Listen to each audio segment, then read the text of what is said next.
ವಿಮೋಚನೆ ಕಾಂಡ 20ನೇ ಅಧ್ಯಾಯ 1ನೇ ವಚನದಲ್ಲಿ. ಬೇರೆ ನೀವು ಯಾರಾದರೂ ಆಗಿರ್ಬೋದು, ದಯಮಾಡಿ ನಿಮ್ಮಲ್ಲಿ ಪ್ರೀತಿಯಿಂದ ನಮಸ್ಕರಿಸುತ್ತಾ ನಿಮ್ಮಲ್ಲಿ ಕೇಳಿಕೊಳ್ಳುವುದೇನೆಂದರೆ, ಒಂದು ಸಾರಿ ಸತ್ಯವೇದ ಬೈಬಲ್ ಗ್ರಂಥವನ್ನು ಪ್ಲೇಸ್ಟೋರಲ್ಲಿ ಹೋಗಿ ಡೌನ್ಲೋಡ್ ಮಾಡಿಕೊಂಡು ಹೇಳುವಂಥ ಮಾತುಗಳು ಸತ್ಯವು ಸುಳ್ಳು ಎಂಬುದಾಗಿ ನೀವು ಪರಿಶೀಲನೆ ಮಾಡಿದರೆ ಇದು ದೇವರ ಮಾತು, ಮನುಷ್ಯರ ಮಾತು ಅಥವಾ ಆಕ್ಟರ್ಗಳ ಡೈಲಾಗ್ ಮಾತಾಗಿರ್ಬೋದು, ಮತ್ತೊಂದಾಗಿರ್ಬೋದು. ಅದು ಮತ್ತೊಂದು ಸಾರಿ ಸಿಗ್ಬೋದು. ಯಾಕಂದರೆ ಅಲ್ಲಲ್ಲಿ ರೆಕಾರ್ಡಿಂಗ್ ಆಗಿರುತ್ತೆ, ನಿಮಗೆ ಪದೇ ಪದೇ ಕೇಳಿಸ್ಬೋದು. ನೀವು ಅದರಿಂದ ಸಂತೋಷ ಪಡ್ಬೋದು ಅಥವಾ ದುಃಖ ಪಡ್ಬೋದು. ಆದರೆ ಇದು ದೇವರ ಮಾತು, ಇದು ಆಶೀರ್ವಾದಕರವಾದಂಥ.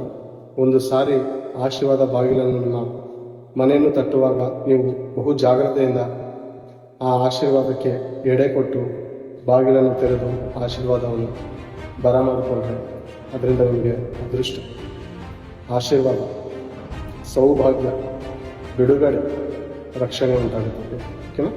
ನಾವು ವಾಕ್ಯವನ್ನು ಓದಿಕೊಳ್ಳೋಣ. ಓಕೆನಾ? ಹೇಳಿದ ಮಾತು ಅರ್ಥ ಮಾಡ್ಕೊಳ್ತೀರ ಅಂತ ನಂಬ್ತಾ ಇದ್ದೀನಿ.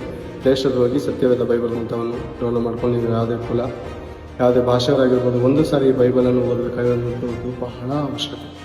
ಬಹಳ ಅಂದರೆ ಬಹಳ ಪ್ರಯತ್ನ.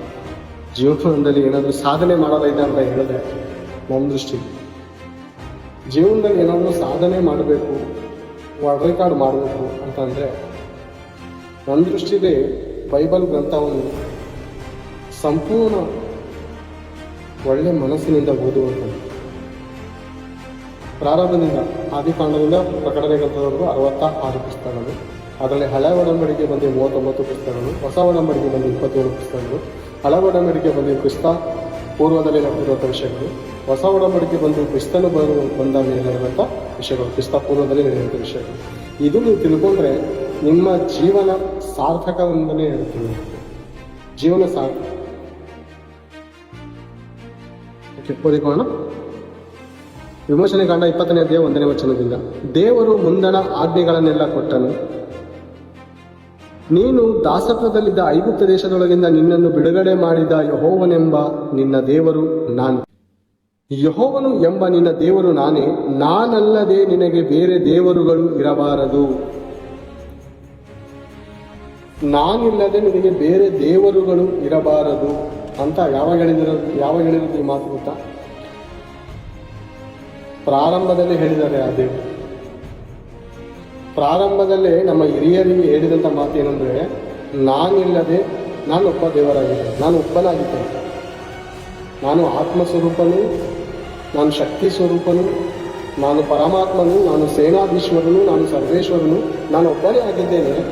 ನನ್ನನ್ನು ನೀವು ಬಿಟ್ಟು ಇತರ ಮೂರ್ತಿಗಳನ್ನು ಮಾಡಿಕೊಂಡು ದೇವರುಗಳನ್ನು ಮಾಡಿಕೊಳ್ಳಬಾರದು ಅಂತ ಆ ಪುರಾತನ ಕಾಲದಲ್ಲಿ ಹೇಳಿದಂತೆ.